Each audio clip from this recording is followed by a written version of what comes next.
ओमफ्राय दा जोंनि बाबाखौ आं बिदि सानाखैमोन।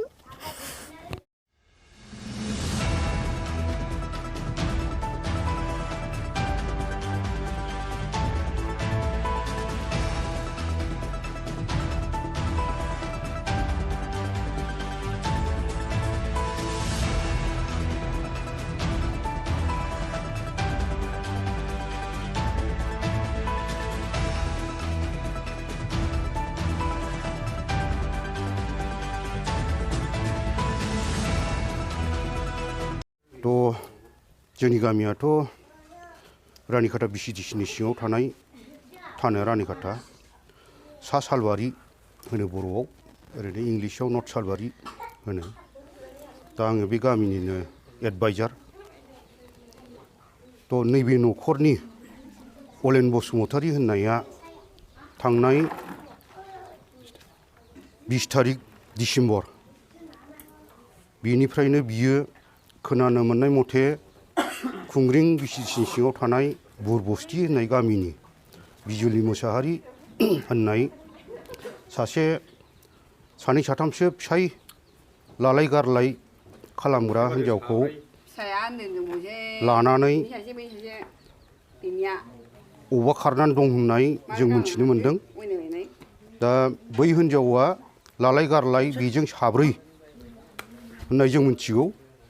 ओमफ्राय बेहा गोरलै गोरलै गथ'बो दङ। ओमफ्राय नैबे अलेन बसुमतारीयाबो गथ'फोर दङ, बेहाबो हाबा जाबाय माखासे। दा सासे फरायफुनाय दङ, बिए फरायगासिनो दङ, फरायनाया मोजांथारमोन। दा बिफा गैयि हिसाबै बिमाया दुखु जालायाव गोग्लैना दङ। दा बिए फरायनाय गथ'आ थाखा फैसानि एसे आंखालाव गोग्लैनानै खस्थ' जादों। नंखायनो जों रायजो राजा हिसाबै खावलायनो लुबैदों, गोख्रैनो बियो सप्तासेनि गेजेरावनो बे मिडियानि गेजेरजों फैफिननांगौ गामियाव। जुदि सप्तासेनि गेजेराव जुदि बे फैफिनाब्ला सोरबा जायखिजाया जोंनि बर' माहारियानो जा जायखिजाया बिथांखौ नुयोब्ला हमनानै दोननानै जानबुं नाम्बार होनाय जागोन, बेहाय खबर हरथों। आरो बिथाङा मोनथियोब्ला सप्तासेनि गेजेराव फैथों, फैयाब्ला बेखौ जों गामियाव सोनाय जानाय नङा। बियो ओरैनोब्लाबो सिगांथाराव जोंनि बर' माहारिनि मानसि नंखाया। बियो सासे सिंह, होमब्लाबो जों बर'आव बजबना लादोंमोन।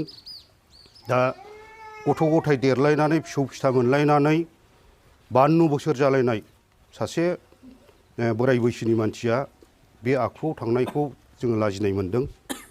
जाहाथे खावलायदों जोङो रायजो हिसाबै, रायजोनि जानानै फैफिनथों।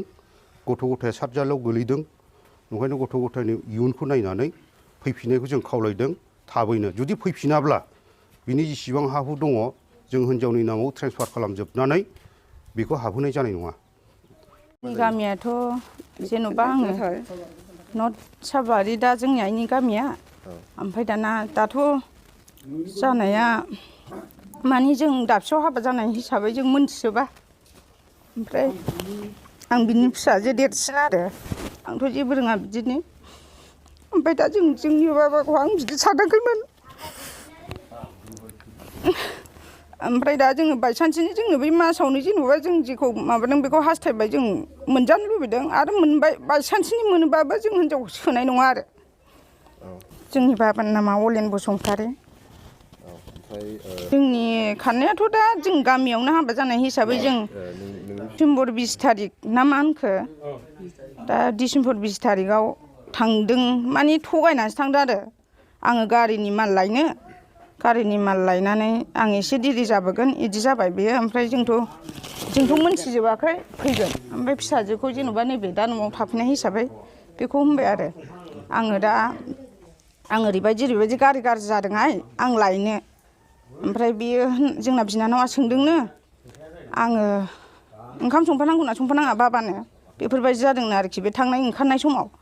ओमफ्राय ओंखारनायाव बियो बिदि होननानै सोंनायाव बियो होनबायनो, मानो संफाया जानांगौ, आंनाव ओंखाम जाबोनो फैसा गैया, आङो मालल' लानानै दानो फैगोन, बिदि खोथा थगायना गालांबाय आरोखि ना जोंखौ। ओमफ्राय बियो गाव ओंखारलांनाय समनिफ्रायनो बिमायाथ' जोंनो खोन्थाबाय। आंथ' एसे जानगार जायो नालाय बे न'नि ओमफ्राय बिमाया होनबाय नोंसिनि बिफानि फना ओरैबायदि सुइस अफ जाबाय ओरैबायदि खबर लालाय होनबाय खबर लायसे लायो लामा नायसे नायो बे मोनायानो दिनैसिम गैया आरोखि दाथ' डिटेल खोथाया बेनो जाहैबाय दा बिनानावा जोंना जाय दा लेखा फरायगासिनो दं जेनेबा कलेज फरायगासिनो दं बे दाख्लैफोर फन खालामनायाव बोरैबा आसलि बिसलि हमफ्लांबायबोनो बाबायाबो ओमफ्राय बाबाया जुदि हमनानै हरबाय थानाय समाव बियो हमनानै रायलायहरदोंनो रायलायहरनाय समाव जोंना बिनानाव उन्दैसिना सोंदों जाहैदों सोंनानै बाबा नों अबाव दं होननानै बुंनायाव बे होनदोंनो मानो नांगौ जायगाखौलाय होनदों जाहैदों